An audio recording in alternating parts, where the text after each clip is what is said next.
back to the China puzzle.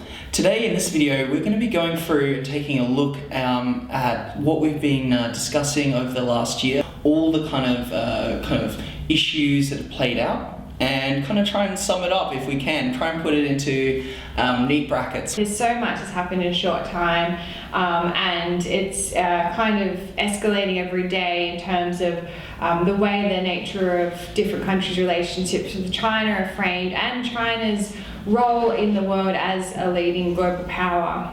I was very enamored with Kerry Brown's take.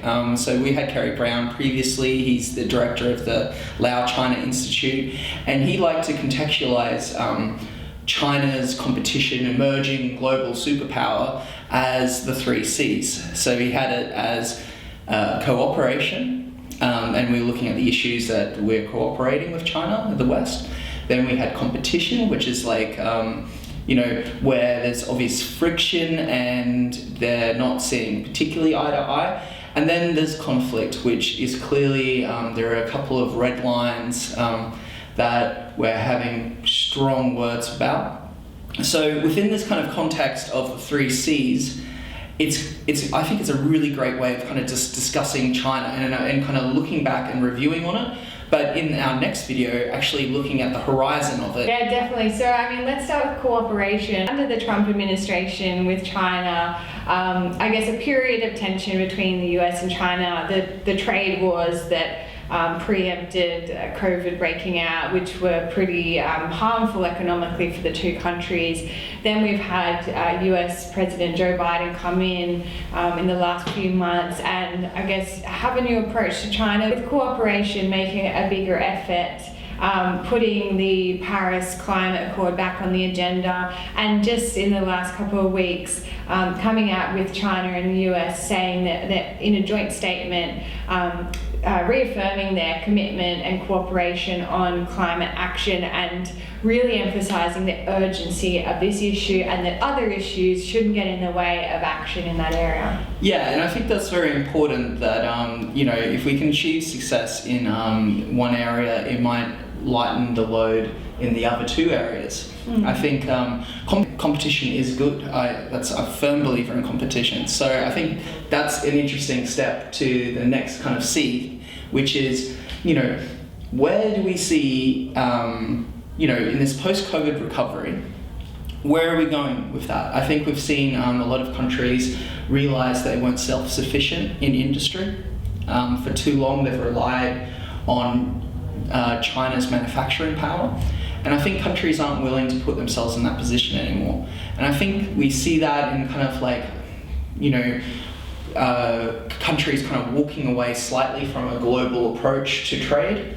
But I don't think it's the end of globalism at all. But I do think that there is going to be key sectors of industry, be it technology, be it kind of like health pharmaceuticals, that are going to be much more focused domestically. Some of the issues you touched on there, I guess, have really been highlighted through the pandemic because, it's shone a light on the need for that interconnectedness between economies, but also that ability to have some level of autonomy. And, you look at the vaccine development in different countries and different regions and the competition that we've seen there.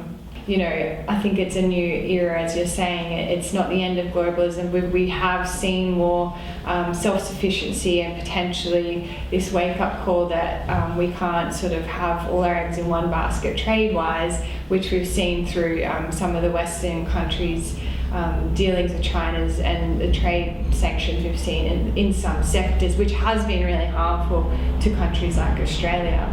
The trade war with Australia has been in the region of 20 billion Australian dollars this year, which is an incredible figure when you think about GDP. And these kind of this kind of boiling point has definitely been noticed in the UK. The UK has actually stepped in and has started purchasing Australian wine, but also then there's the other countries like in South America, say Brazil, who kind of noticed that that Australia is not getting the markets that you're used to, and so Russia, Brazil, other countries in Latin America are taking advantage of that. So it's definitely there's a point where this competition has definitely created a sour point for the US, UK, and Australia, and Canada in particular. Some nations are drawing red lines in particular areas, and I think that's something President Biden has come in from his early days in his presidency to say, well, when it comes to supporting Taiwan, that's a red line. It's an area where we're going to be there, and we're supporting Taiwan. And then we have in the UK, their red line is around the human rights alleged abuses in Xinjiang, and MPs putting forward a motion to kind of confirm that it's viewed as genocide in the region. So these are the big red lines that some nations in the West are drawing and saying on those issues we won't be compromising. Yeah, it's very interesting to see UK take such a strong approach because they're the leading that kind of motion towards calling the situation in Xinjiang genocide. But they're doing it very carefully as well. It definitely wasn't actually from the UK government, it's UK Parliament, and there's a distinction in that. The government actually voted against it, the motion, but they allowed the ministers to abstain, which allowed the motion to carry. But basically, it's the government agreeing in a tacit way, but not actually voting it, which makes the subtleties exist. So it's something that we see that I don't know if we'd seen that a year ago.